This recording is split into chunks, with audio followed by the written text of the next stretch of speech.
Hello everybody and welcome back. It is me, your old pal Orpheus, here on another edition of Orpheus Plays, playing Blade and Sorcery. Can I get one of those birds? Hold on. Not even close. Alright.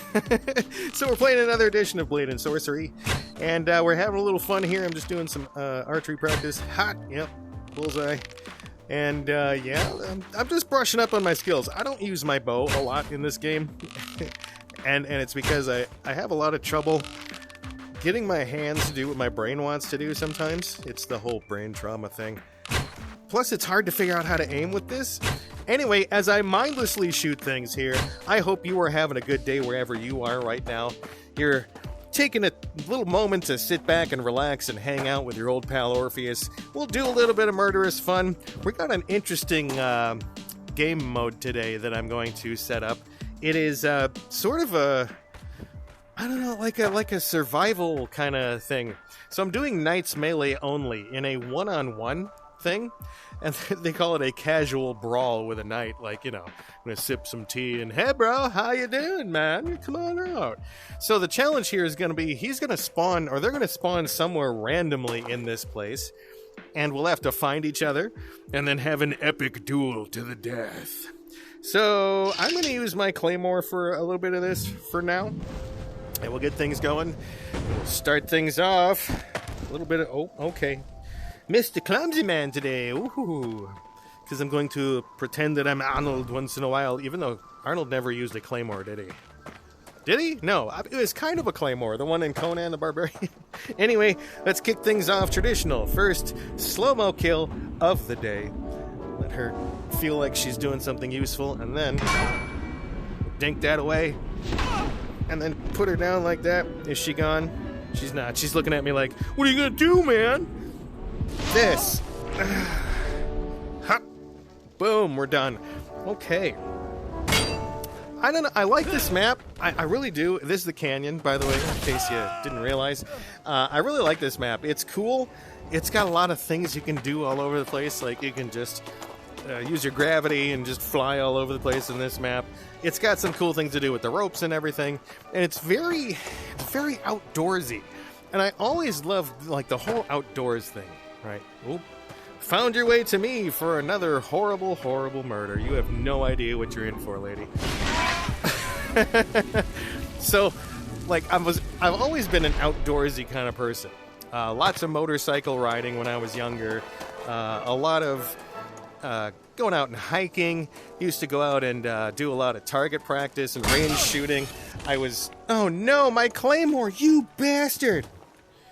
Oh, now what do I do? Oh, you know what? I know what to do. Use my medieval can opener. I'm gonna just take him out this way the first time. Hold on. Come here. Come here. Yep, there you go. Right into the throat. So I was always like, go target practice and everything. And just going out and camping and everything like that. I did a lot of camping over the years as well. But, like, have any of you gone to a summer camp, right? You know, like one of those places where it's like some horribly themed, like, around... I mean, they used to all be, like, just so racist themed, like, discriminatory. As, like, they were all Native American sort of themes and names and everything. So, like, Lake Pinchihana or something like that.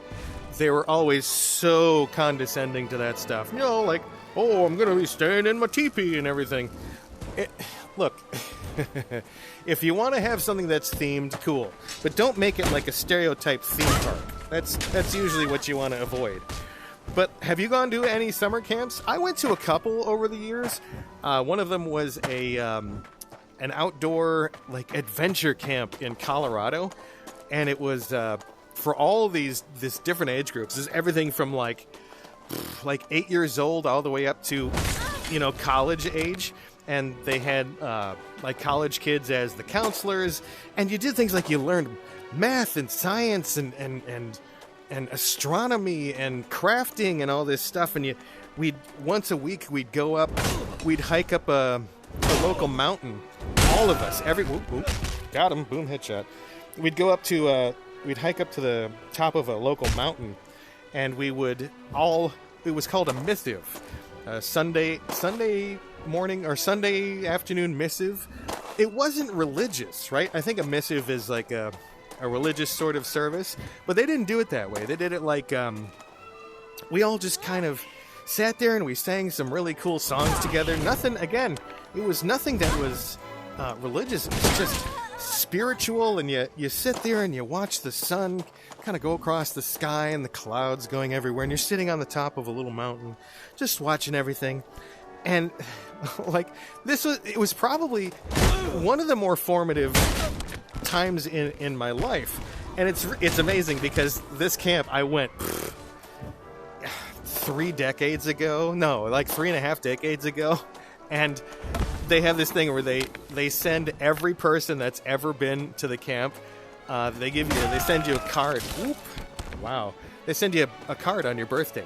I've gotten a card from that place every single year, no matter where I am either. That's the weird part. Like, they must have private investigators or something, because they send a card to me wherever I have lived every single year of my life since I went there. That's a cool feature. I really like that. But like I said, I only went to a few over the years, which is weird because my parents were the kind of people that were like, we'd rather you weren't home for the summer kind of thing. This camp, the one in Colorado, was 5 weeks long. Yeah, you heard that right. A month and a week long. And I mean, it was so long that they had 2 family days during the thing. So like, family members could come in and spend half the day with us, but it was like, normally you just have one of those. No, they had 2 of them. And just so many things. It was basically summer school, but like in this amazing surrounding of Colorado with the mountains. You could see Pikes Peak from all of the different cabins for all the kids, and just incredible. But the reason I didn't really go to a lot of those is we had this place where we went called The Ranch. And The Ranch was, when you say you're going to go somewhere, you're going to go up north, right? Every state has, I'm going to go up north. And this was up north for us. It was a couple-hour drive from our house. But it was far enough away that it was completely rural, like farmlands and dirt roads and good old-fashioned salt of the earth, wholesome people, and hunting. I'm sure you're probably from a place that has hunting season of some sort. Well, where this was, hunting season was a school holiday, or at least unofficially, because basically every kid would be out hunting on the first day of hunting season. So the schools were like, okay, well, we know no one's going to show up. So day off kind of thing. You get snow days in some places. No, they get the kill deer days in some places in the country. But we'd go to this place most of the time when we just wanted to chill out and stuff, and have a place to ride motorcycles and shoot guns and all that stuff, and cook hamburgers over a fire and get sand in them and everything. And this was one of the places that it was a mix of horror and growth and wisdom and abuse. This place was very fun because we got to ride motorcycles. I have ridden. They say it takes 10,000 hours to master something. So for instance, if I tallied up all my time on the air for broadcasting, I'm well over 20,000 hours, and so by that definition, you could say that I'm a master or an expert at doing, radio broadcasting kind of personality stuff. Quick, cheap shot. Let's clean up the garbage. Whee! And with motorcycles, I tried to tally it up, and it was way more than 20,000 hours, as I recall, because we went at least once, maybe twice a month. No, more like twice a month. And we would, if we were staying a weekend, out of that 48 hours, probably about 16 hours of it was spent riding dirt bikes around the property. And it was this giant hunting ranch property that was a conglomerate sort of ownership thing. A bunch of guys got together, bought a bunch of land, and then it was mostly used for hunting. But in the off season, you could you could just kind of mess around on the land and go, hunting, camping, fishing, Not, well, unless you're squirrels and stuff, but that kind of thing. You know, the outdoorsy type thing. Didn't have to go on state land or anything. Well, so this place was very much a part of my formative years, and, you know, motorcycles all the time, and we'd go out to different places and target shoot. And some of the dumb things I did while we'd target shoot. Like, my dad had this thing where he would go and he'd see a bowling alley closing. Now, at that point, over the years, bowling alleys were closing kind of regularly, right? Because the internet and everything else was starting to replace people's free time. She's like, yeah, come here, I'm on the bridge.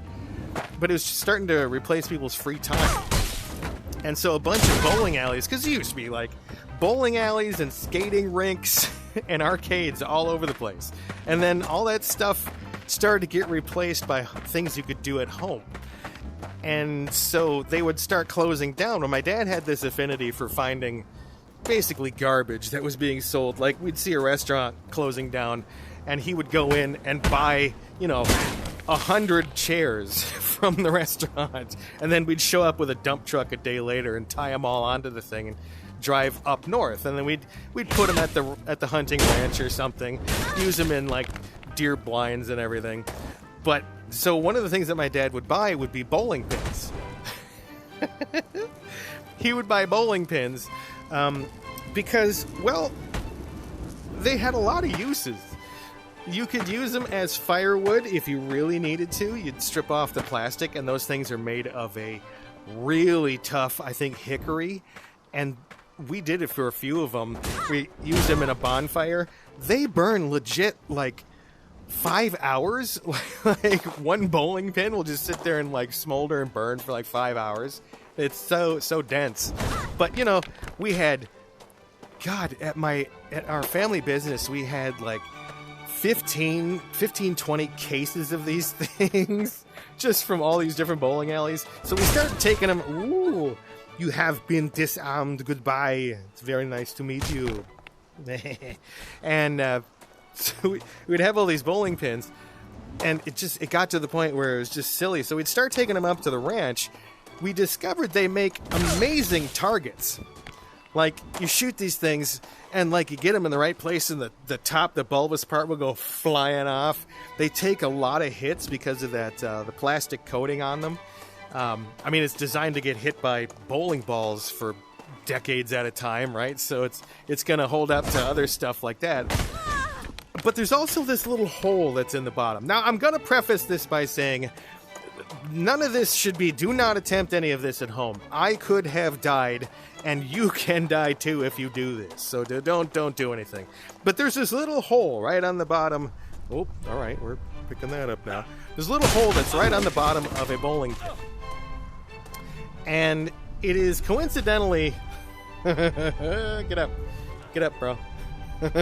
It's coincidentally just the right size for a 357 Magnum shell to go into, or a 38, right?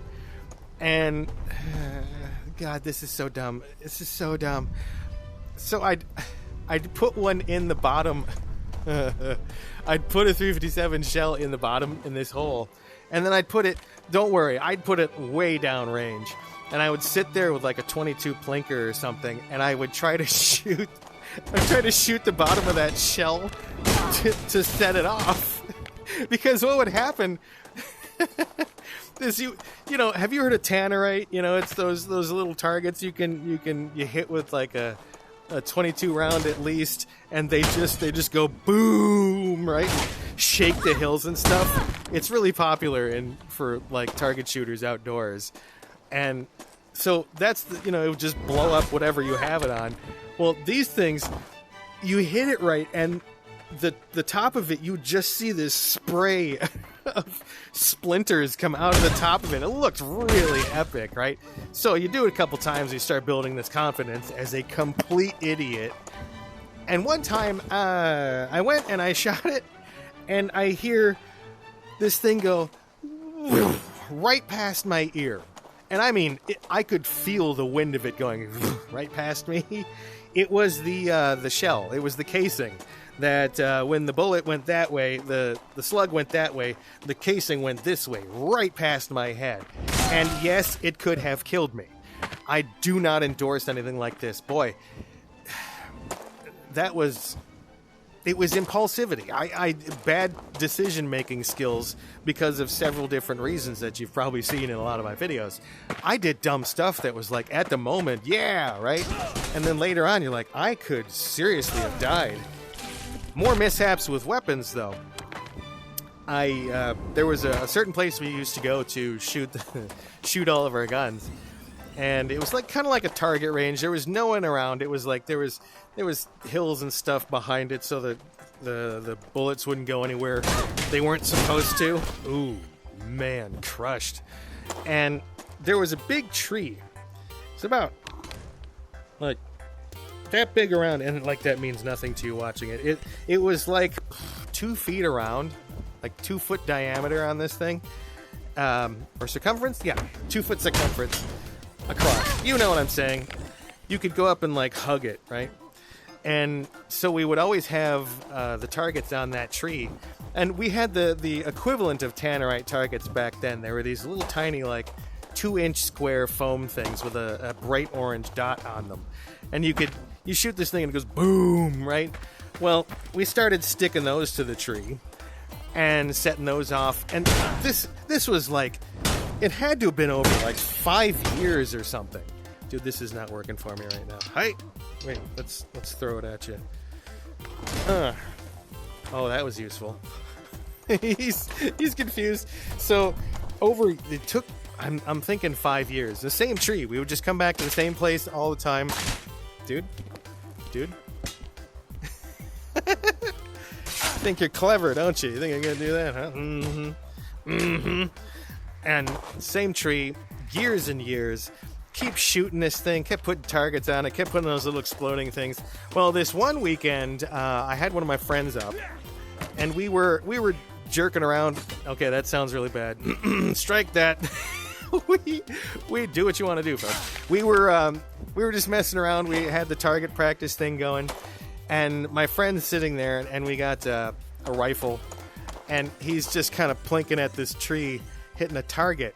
And all of a sudden I hear, like, between the shots, and while you're taking shots with a gun, you can't, your ears are a little bit, you got earmuffs on and everything, or ear protection, I hope. Wow, you just kind of fell down. Well, let's do something about that. Whee! Can you fly, Bobby? Anyway, so between the shots, I'm starting to hear this, like, creaking. And it sounds like an old, like, pirate ship. You just hear the wood creaking as the boat kind of tips and stuff. And I'm like, what the hell is that? And I look, and the tree is starting to spit out more wood out the back, like, way too much. Like, how? It's a huge tree. How is this thing spitting, like, splinters out the back? So he's just going, and there was, like, nice full clip on this thing. So he's just going, bah, bah, bah, bah. And I start to notice the tree is starting to lean a little bit, and it's starting to move. So it's starting to fall. It's like we're facing it here, and it's starting to fall like this towards us. And I'm like, oh God, right? And I called my friend. I'm like, get out of the way. He's, it takes him a second because he's holding his rifle. I said, get out of the way and move. He goes, what? I said, the tree. And he looks up and he sees it, and it's falling towards us. And this idiot doesn't move immediately. He's little flick. No, you don't want it. Come here, you're messing it up. There we go. And instead of moving immediately, he takes the rifle. Here, I need this. And he starts going, gah, gah, gah, gah, shooting the tree as it's coming down. Like it's some, like, woolly mammoth or something that's attacking him that he's trying to take down before it gets him. Right? So he's shooting at the tree as it's coming down, rack. And fortunately, I don't think it was him shooting it. It fell next to him a good, like, 4 or 5 feet, but it was still, oh God, what the, oh Jesus. So yeah, kids, hey folks, a little serious PSA message for you. I'm an idiot, and I have shown in several of my videos that sometimes I make very, very poor decisions, and that is definitely one of them. Another one, we'll tell another ranch story. I'm kind of liking these. There's a million stupid stories from this place. One of them, so we used to have this old, it was like a 79 or 82 Ford like pickup truck. It was just this old rotted up, beat up. It was blue with faded paint, and the seats were all like, you know, how are you doing that? The seats were all like messed up and everything, and it was one of those cars that you could just pop the hood and climb in there, right? I love old cars being able to do that. The newer cars are all like, everything's shoehorned in there with all the electronics. Those old ones, you could just like pop the hood and start tearing out parts, and by the end of the day you got it all back together. But so this truck was the old beat-em-up truck.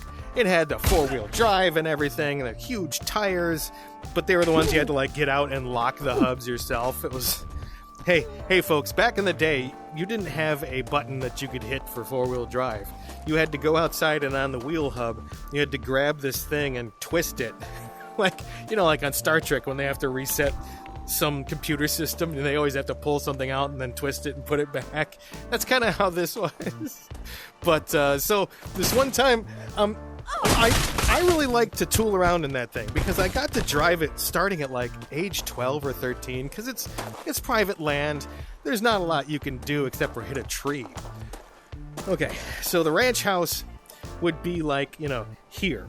And then there's this property that's open, kind of like two football fields put together, and then it kind of loops off to the back, and there's these sand pits. And these were the places like when we would have an enduro bike, like a motocross bike, one of those ones that are tall with all the struts and shocks, and it's like ning, ning, ning, ning, ning, ning, ning, yeah. Anyway, that's where we went and tested those a lot. And it was also really fun to like drive this truck in, because you could do a little bit of sand duning, you know, kind of fishtail out a little bit in the sand. But when I said sand duning, there were some like good hills, and so once in a while you'd build up a little dum-dum confidence and get up going towards that little hill, and you'd get a couple feet of air, you know, like not a couple feet, but you know, you feel like you're being all dangerous. You bounce around inside the cab, hit your head all over the place, start cracking up, and it's exciting, you know? What are you doing? Oh. Again, should I leave you alone, bro? You seem like you're busy. Hey, come here. Nope, come here. I'll grab you by the belt. And so I would slowly build confidence and do dumber and dumber stuff. Well, this one day, again, a lot of these stories start going wrong with this one day. So this one day I decide, well, I'm gonna be bold, and I think I might have seen some ridiculous stunt show or something like that, right? And so, Bridge of Derp strikes again. Guess what? You're distracted. You lose. And I decide, go out there and I start this thing up. And I go, well, I'm going to go out in the sand pit and just, you know, do some tearing up. Spit some sand, right? So I start doing that. I'm tooling around in the sand pit, and I'm flying around and doing little skirts and jumps and everything.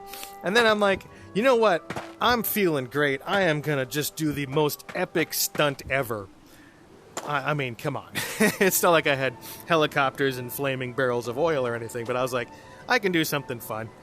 Come here. It's time for you to die. First, I would just like to get to know you. Guess what? It's me, Orpheus, your old pal. Doing a little back block and then grabbing you and sticking this into your face. No, he says no. Oh, in your side then. We'll take out your kidney real quick.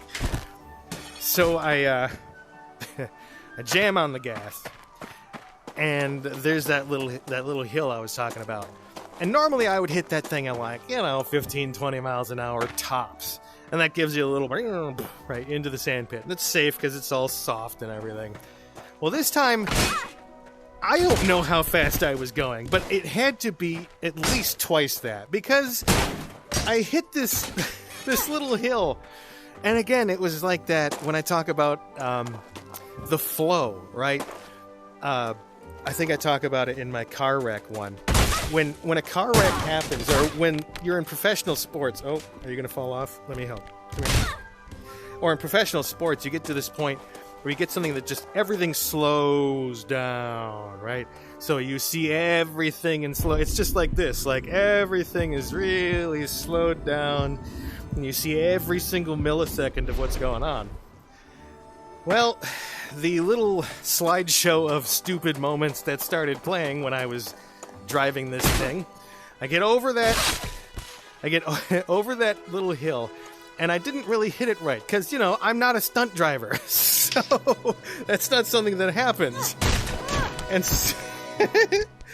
so I get this thing going, and I must have gone off at a little bit of an angle, because the slow motion started to show me that I'm sitting there and I'm holding onto the wheel, and then everything started to go like this.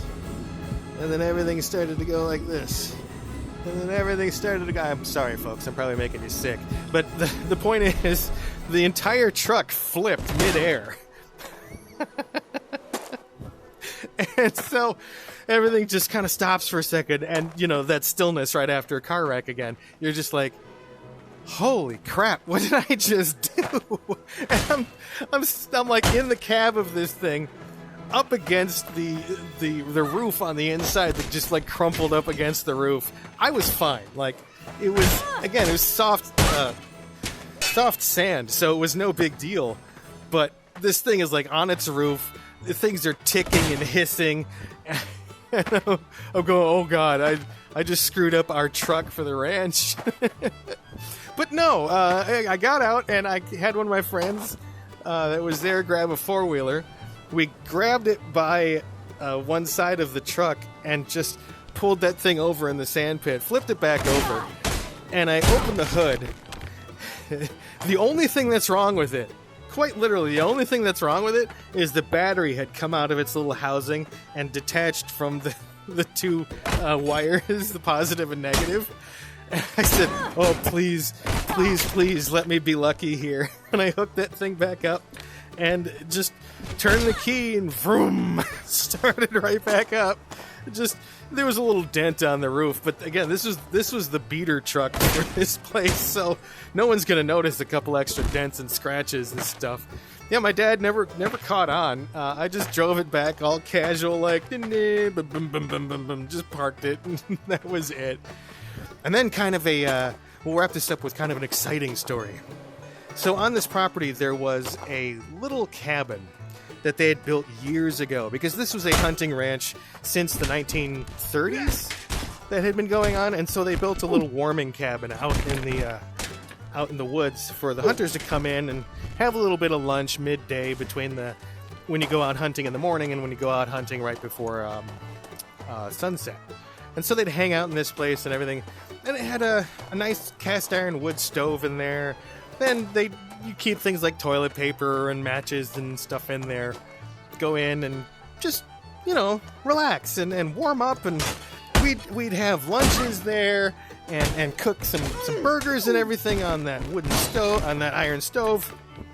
And it was just a really fun place to just sit and enjoy the stillness of nature and all the trees and everything. Well, this one time we're riding our motorcycles, and we had always had a problem with wild dogs on this property, and so because it was all these people that would let their dogs go, and then those dogs would breed, and then you get a whole bunch of more dogs, and they're just this packs of wild dogs that roam around, and they can be pretty vicious. Like, if you see them and they see you and they're in the wrong mood, they'll start running at you, which, oh dear Lord, if you've never had the motivation to move of a pack of wild dogs running at you, folks, that'll get the blood pumping, yeah!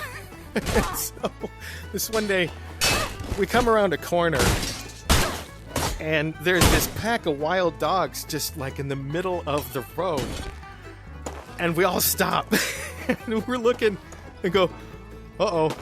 We all look at each other a little bit. It's like real slow. We don't attract any attention, and my dad mumbles out, just go, we're gonna go to the cabin real quick.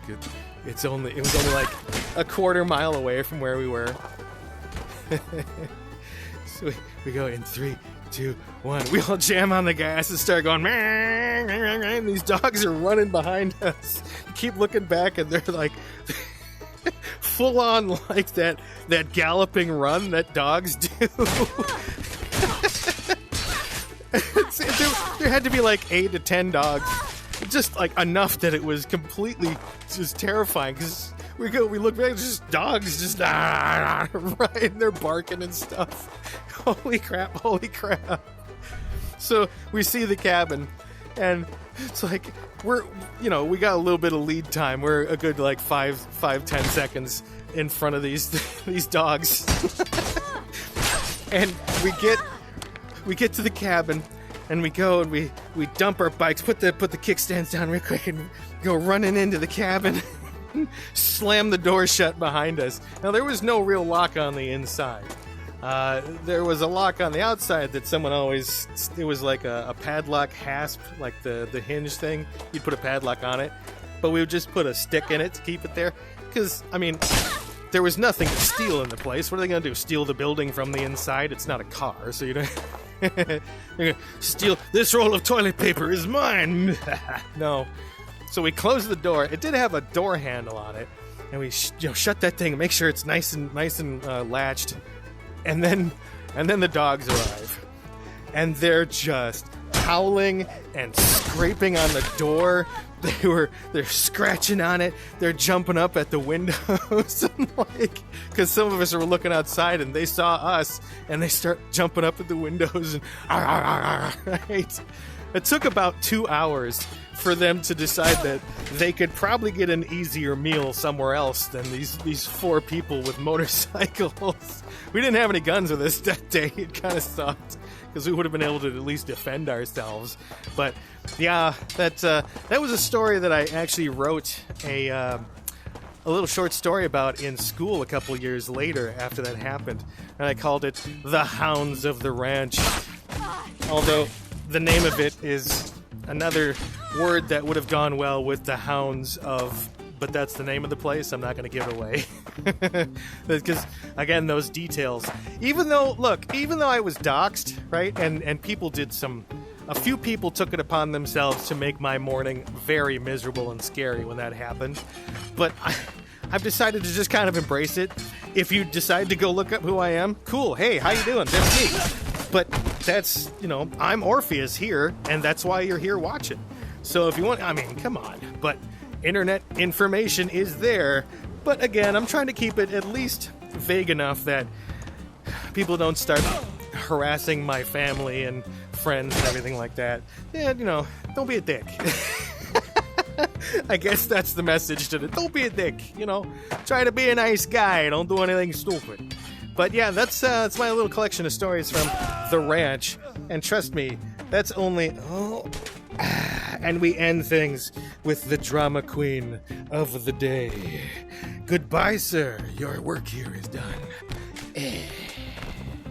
But yeah, as we wrap things up, that is the collection of stories about the ranch. The place that I used to hang out all the time when I was a kid and growing up past that. And yeah, that's the place that I was caretaking for when I met my wife. So it's all a path. Your path and destiny through life. That is a thing. So anyway, hope you enjoyed that. I hope you get a little bit of fun and enjoyment out of these little videos. They're silly little things, but they tend to help people out to just kind of relax. Anyway, so we'll see you next time here on Orpheus Plays. I've been your host, Orpheus, and I'm holding the wrong kind of balls. That's what she said. And we'll see you next time here on Orpheus Plays.